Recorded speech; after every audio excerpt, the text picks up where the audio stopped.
Hi, I'm Dr. Adrienne Jenkins, and I'm going to talk through some strategies for using outlining with your writing. I hope this demonstration can help you think about how you'll use outlining with your researched argument essay and in other writing projects in the future.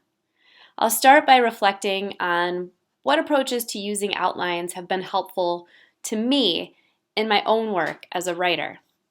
Then I will talk through some suggestions for how and when you might use three outlining strategies: a rough outline, reverse outlining, and formal outlines. If I think back to my earliest experiences with research writing in grade school in the early 1990s, I remember formal outlining being a required homework assignment. According to the English textbooks we used back then, outlining was something I had to do before I could begin composing my draft. That is, I had to have a good sense of where all the information and ideas were going to fit in my paper before I started writing the paragraphs. This was hard work because it meant having to learn a lot before I wrote, and I've always been a writer who likes to jump into writing first and then step back to read more and figure out an organizational strategy. Maybe some of you can relate to that.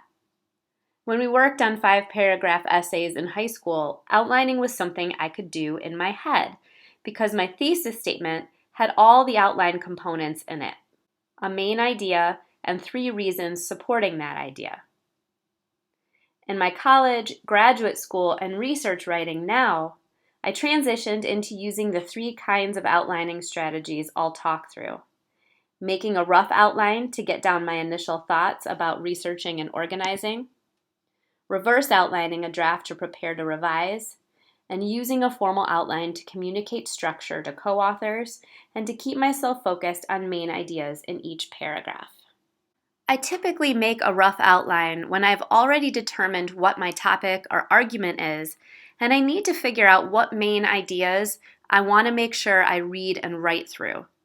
A rough outline keeps me on track and helps me make sure I'm not going off topic in my research or in my drafting. In this Google Doc, you can see I already wrote my abstract for this conference paper because I had to submit that as a proposal to get to speak at the conference. Now, I don't present this paper until March, or about 5 months from now, so I'm in the stage of doing some brainstorming for it, but I've not started writing paragraphs. The rough outline that I have here gives me a sense of where I want to go in the paper, which will end up being about 8 pages long. And it helps me think about what I need to read and analyze to be ready to draft, to be ready to write those paragraphs. The items in the rough outline are a list of big topics or main ideas or sections of that conference paper. You might write a rough outline at the beginning of your Project 3 when you know your topic and claim, but haven't read enough yet to know what the main ideas or topic sentences of each paragraph will be. So maybe you know the big ideas you're going to have to write through, but not all the smaller details. Sometimes I write for a long time and lose my way a bit. Reverse outlining is a strategy I use when I have a long draft and need to understand what my major goal is and how to reorganize ideas in the paper to help me focus the paper better. In this Google Doc, you can see I have several paragraphs and I've labeled them with a comment showing the topic of each paragraph. The comments on their own can be moved into a reverse outline, so I could list these all at the bottom of my Google document and think about them as bullet points. Or I can reflect on them to decide what needs to be moved where. Can also notice if, like in this paragraph, I'm presenting 2 main ideas instead of 1, and I need to separate those ideas into separate paragraphs. You might use a reverse outline when you're trying to figure out the best place to integrate evidence in Project 3 after you've already started drafting, when you're determining where you want to include counter-arguments or rebuttals, or when you're trying to help a classmate work through the organization of their paper. Like maybe you're reading your peer's draft and it feels like it's not really flowing, and you're trying to figure out if that's because of the order of ideas in paragraphs. I mainly use formal outlining when I'm working on a longer piece of writing, like an article, which is going to be 25 to 30 pages long. Because there's so much information to keep track of, a formal outline can help me make sure I place ideas in a logical order and can help me make sure I support each main idea with enough evidence and analysis to explain my points. I wrote this outline after talking through ideas for an article with one of my colleagues. I had already done some related research on the topic, so I had an idea of how I could slot in some of that research. You can see the citations I've integrated so far. When I'm writing a paper with a co-author, outlining keeps us on track with what needs to be done, helps us divide up the work, and helps us make sure we stay focused. Writing this outline, I could also communicate to my writing partner what I felt was most important to foreground in the article.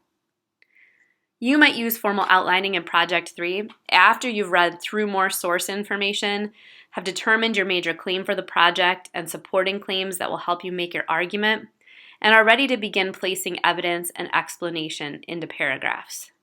The formal outline can help you make sure you're writing clear topic sentences, integrating research throughout the paper, and writing analysis and explanations of that researched evidence.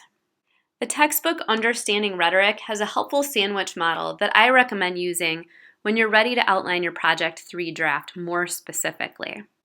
For each paragraph in an argument, you can include the following: an introductory claim or topic sentence that directly supports your major claim in the paper, any background info or contextual info that readers may need to understand the evidence you're going to introduce or support that claim, the evidence itself quoted or paraphrased from your sources, an analysis of that evidence, explaining what it means and how it supports the introductory claim of the paragraph, the implications of that evidence for supporting your major claim, and a concluding claim that ties the paragraph back to the major claim of the paper.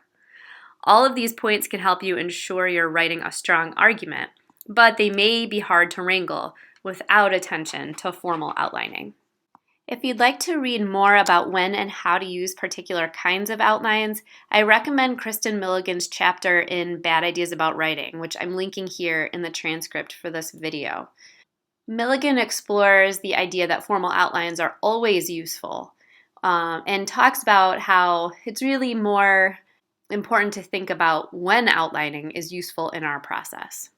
Okay, that's all I've got today. I hope that my perspective was helpful, and I wish you all the best for the rest of your academic writing.